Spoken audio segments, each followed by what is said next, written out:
Balik ulit ako sa mga aso. Maglinis ngayon. Nagahan ko pa rin para di ako maano sa init. Ito yung oras na papunta na ako doon. Karga ako ng mga feeds. Pagpandar ako ng motor. Yan, on the way na ako dito sa mga aso.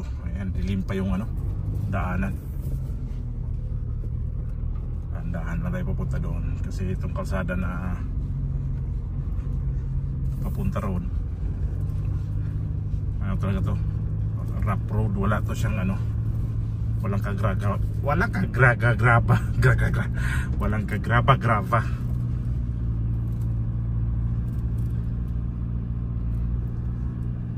Saka dito may, nung nakaraan punta ko dito, maaga din, mayroong nakita dito ano, yung kahawig din siya ng usa. Nag-cruise banda rito yata o doon pa sa unahan. Meron dito yung paggala-gala, lalo ngayon na umpisa na halos yung ano, yung tawag na birrea dito, yung mag-meeting yung mga ano na yan, usa na yan. Ganitong oras yan mag-ingay. Dito di pa ako naman masyado nakarinig, pero alam ko pag ganitong umpisa na yung medyo lalamig. So kaya hindi pa nga yan malamig may biglang mag-cruise dito, delikado rin yan. Hindi mo na ako magpakita kasi ang dilim. Kaya ako nang umpisahan ngayon ng maaga.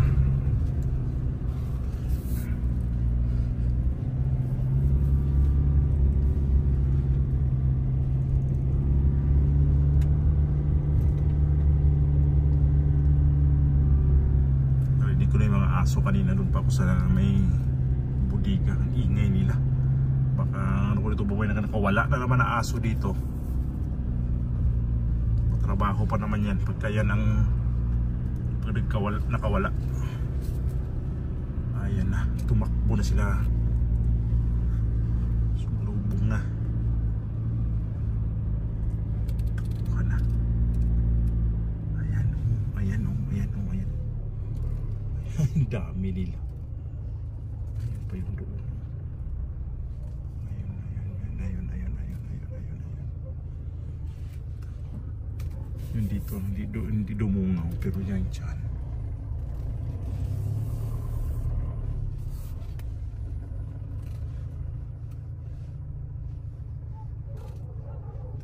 Dito baka mamaya nakakawala dyan. Wala naman. Okay naman yata.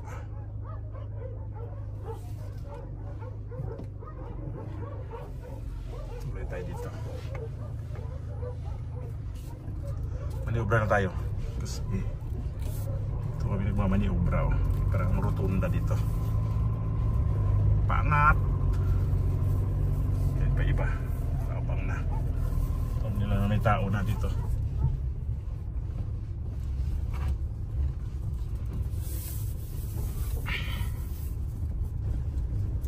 Ilawan ko lang to dito maglinis kasi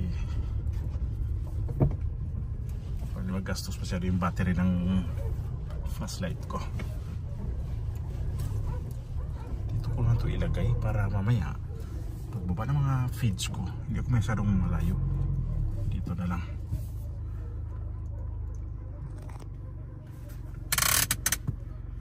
Eksakto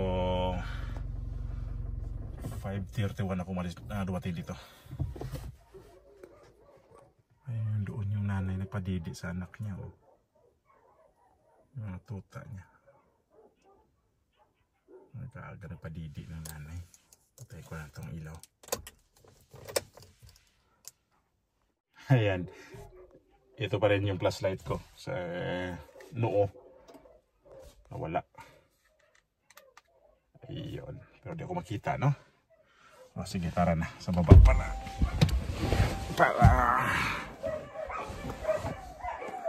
magpailaw tayo dito.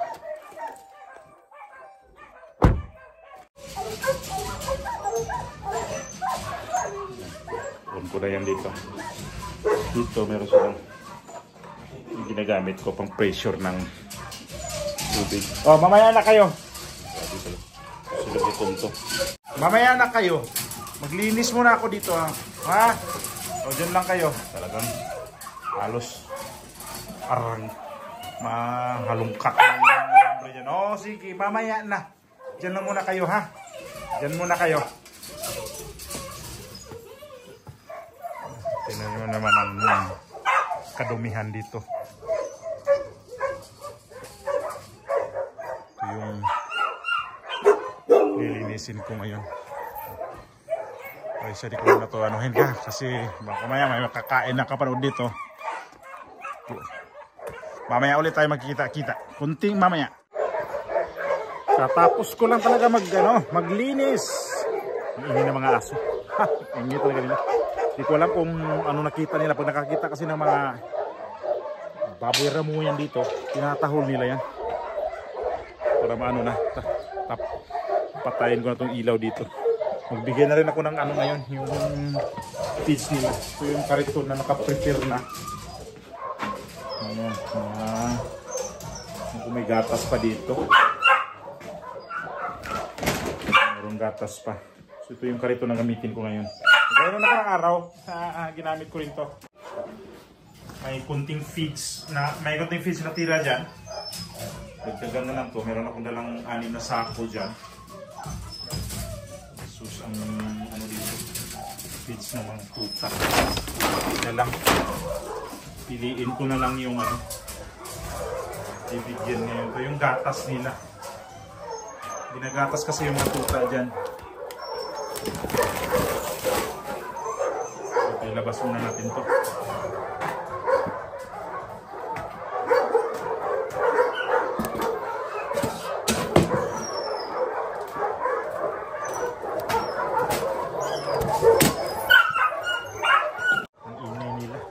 Sana mag-inay. Tayo natin ito dito. So, bigyan mo na ako ng pagkain ha. Kuna mo na to. Yung oras na pala. Mag 7:30. Alas 7:25 ng umaga. Pero umpisa na yung dilim dito. Pag ganitong oras na pala dito. Yung dilim na hindi ka nakarang linggo na ano, maliwanag. So, bigyan mo na ng pagkain. So, bibigyan ko ng gatas yan mga yan. Kasi yan ang ano nila dito na pag ganyan ang kalaki. Kailangan igatas pa. Kasi yung nanay hindi yata makasustain sa pagpadidi nito. Kaya kailangan nila may gatas. Ayun ang nanay niya oh. Pero malaki naman yun ang nanay nito. Malaki na naman yung didi niya para makapag sustain siya ng padidi nito sa mga tuta niya. 4 na tuta. Kailangan ko ba na madaya na mga 5 minutos hanggat sila mabusog. Kasi agawin itong dalawang malalaki. Dito kasi di ko alam kung bakit ganito yung ano setup ng mga tuta na dito sinama din sa mga malalaki. Dapat isang ano lang to. Isang lugar lang sila para ano para makaano sila. Kainom ng gatas ng maayos. So ito yung gatas ko na ano, sobra ano ko lang to doon. Oy, sayang. Deliver ko to sa ibang tuta kasi marami pa doon eh. So yan pwede ko lang iwanan kasi mukhang nabusog na. May pupunta ditong kotse. Alikabok eh. Punta tayo lang sa baba. Dito na ako sa ibang ano, ilang tuta tuloy? 1, 2, 3, 4. 9 na tuta. Kailan yung gatas nito may halo na siyang feeds para masanay na sila sa pagkumakain ng feeds. Pero ito, sanay pa rin to sila kasi yung mga feeds ng mga malalaki, kinakain din to nila. Ayan sila oh. Grabing pakainin. Gutom. Gutom na gutom oh.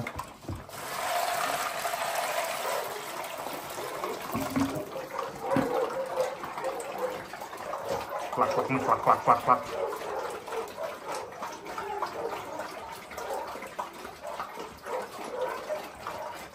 Kahapon kasi hindi to sila hindi to sila nakakain kasi linggo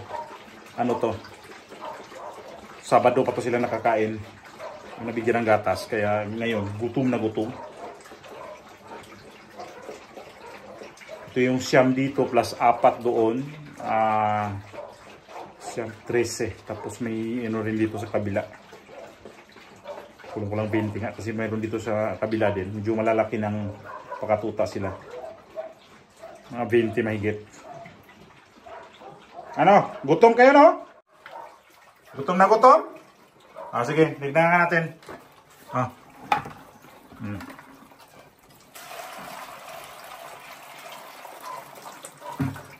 Yan. Busog na lang siguro kayo niya, no? Sige, yan na kayo. Ito, ibigay ko to sa kabila.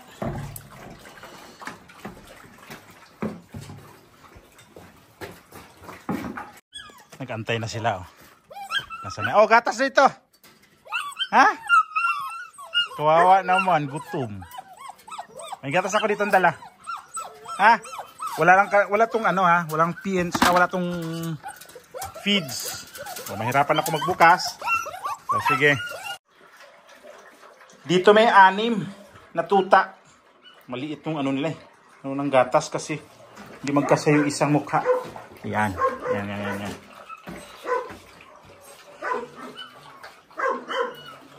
Dito ko lang ito ilagay.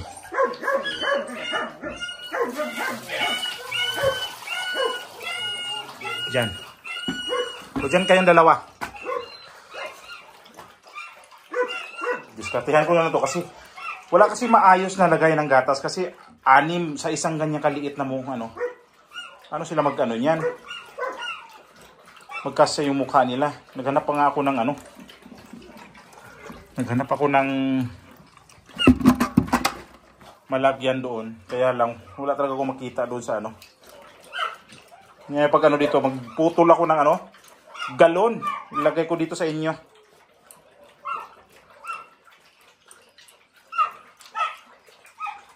Kawawa talaga. Medyo payat.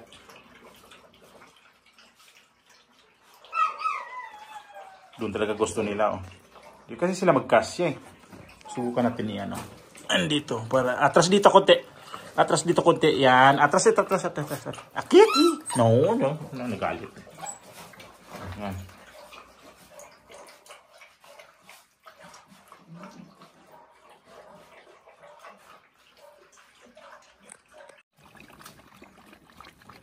Dito may 6 na tuta. Yan. 1, 2, 3, 4. Basta 6 sila dito. Ito mga malalaki na to. Hindi na to tuta. Kaya lang, sila ang malakas uminom ng gatas.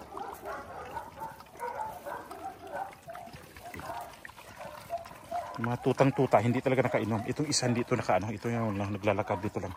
Ay, dito ka. Dili. Liit kasi ng mga lagayan ng gatas talaga, Gutom na gutom. Ito. Kayo mga malalaki, wag na kayo dito. Ang gaganda talaga ng mga aso dito. Ang gaganda talaga ng mga Uy.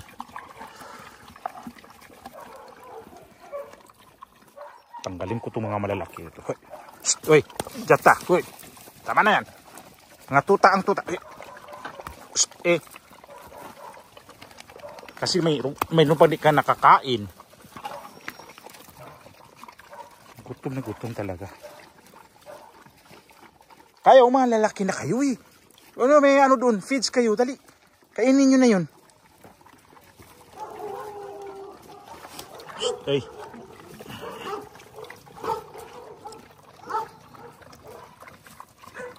Gutom?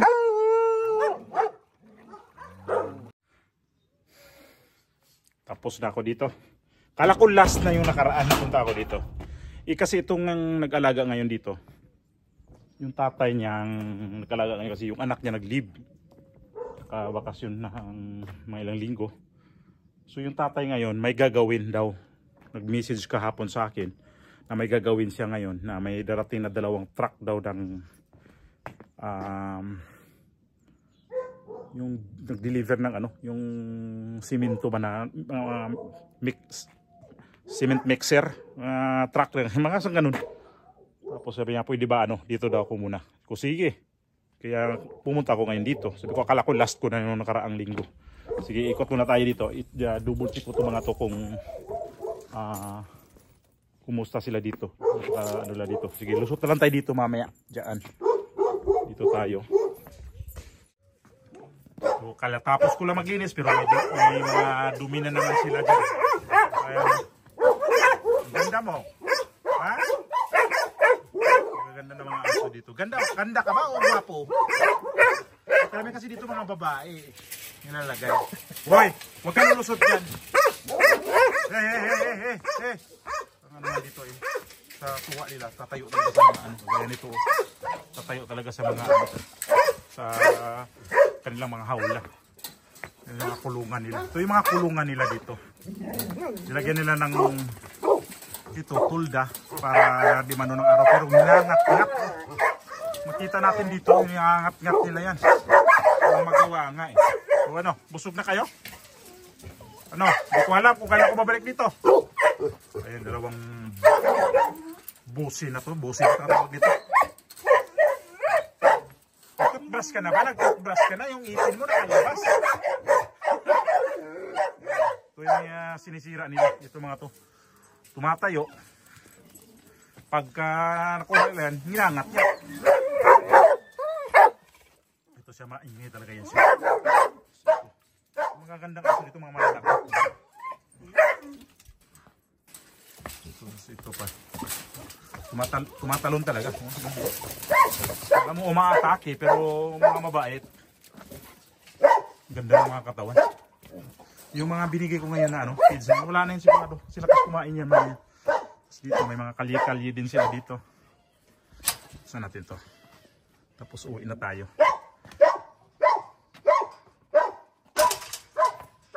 Sinasara ko yan, baka may makatakas. O ano, doon sa baba kanina dumaan. Tapos dito na naman. Ano, Jakoy-koy. Kumusta man Jakoy-koy, oh? Istorya na itong aso na to. Sa amin to dati. Ako nag-alaga nito doon sa mga manok to nilagay. Inong panahon ng ano, pandemic. Pinatay ang mga manok doon. Pero ito na pagbintangan. Pero di naman ang ano ng mga amo na talaga siyang pumatay. Ang ano doon baka may pax na pumasok. Yun ang nag-ubos ng mga manok halos. Tapos dito kanina. Ayan o.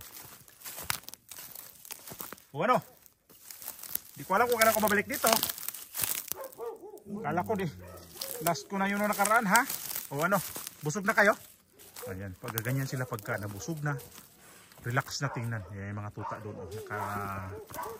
Nakadapag. Sa busog yan sila. Relax na yan sila tingnan. Ayan o.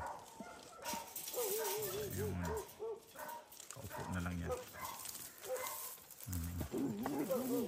Ayan yung pinakamaliit sila sa lahat dito. Ayan siya. Ayan siya. Ayan, papunta dito. Busog na yan. Tingnan mo yung tiyan niya. Oh. Busog na busog. Oh. Umihi. Umihi ka pa ha. Ayan, ano? Magbabay muna ako sa inyo ha. Ano? Babay na ako sa inyo. Tapos dito. Relax tingnan ang anong paligid. Kasi yan ang paligid. Oh. Yan. Mga bundok din. Ang makikita natin dito. Tapos dito pa makita sila dito ng mga usa o kaya mga baboy ramo. Kaya sila ang ingay dito.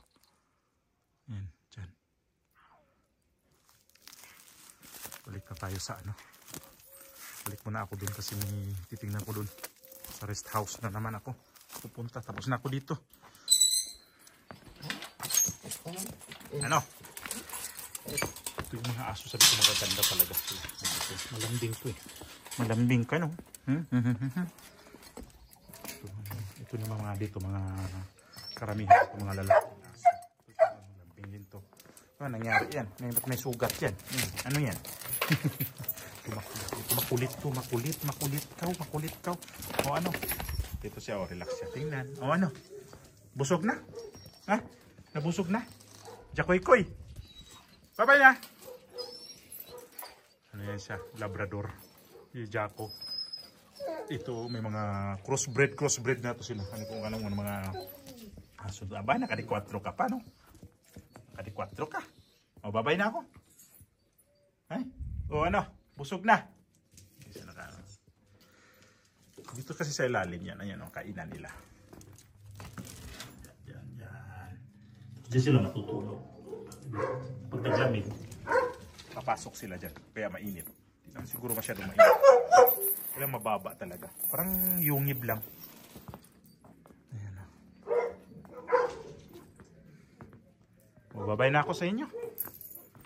Mga aso. Tayo sumihin. O ikaw. Huwag mo isabit yung kwintas mo dito. Baka mamaya sabit ka na naman dyan, ha? Hindi ka makakilos. Yan sila. Oh. Alam nila na uwi na rin. Uwi na ako. Yan sila nakatingin sa akin lahat. Uy, babay na ako, ha? Kasi yung doon nakatingin din sa ano.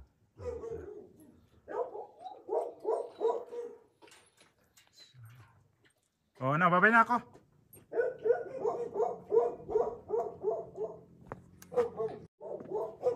Okay, tara, let's go na. O ano, dito. Babay na ako. Nakakamiss ko rin. Namimiss ko rin to talaga sila mag-alaga na itong mga aso na to kasi kahit sobrang dami, magulo, na-enjoy ko. Kasi mahilig naman talaga kami sa aso. Kawawa naman talaga rin sila. Ganito sitwasyon nila, init, sa lamig, lahat nila salag dito. Wala na silang ano dito na may pupuntahan pa silang iba. Ito lang talaga, paligid nila dito.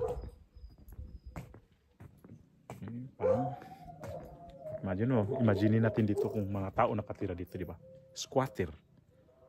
Pero ayan sila. Mga aso. Pagdating itong invierno, trabaho na dito. Doon yan sila sa mga naghahunting. Sila yung nagtatrabaho ng gusto. Tapos limitado yung pagkain kasi di pwede na mataba. Hihingalin sila. Limitado yung pagkain nila na ibigay sa mga nag-aalaga dito. Ako kasi pag nakikita kong mga lalaki nito, mahigit sa sinasabi sa akin ng isang pala ang halos ang binibigay ko. Ayan na, 8:35 na ng umaga. Teka pala, bago ko babalik muna kasi na ito yung ginagamit nila pang horseback ng mga kabayo. Ang lalaking kabayo sinasakyan nila yan dito pagka ganitong weekend. Dito sila yan. Pero marami yan, ha. Di lang ito lang sila. May mga kabayo din dito, mga medyo salbahe din. May amo ako nung laglag din sa kabayo. Ang lalaki. Tara na. Okay, babay na tayo. Ako na naman babay sa inyo.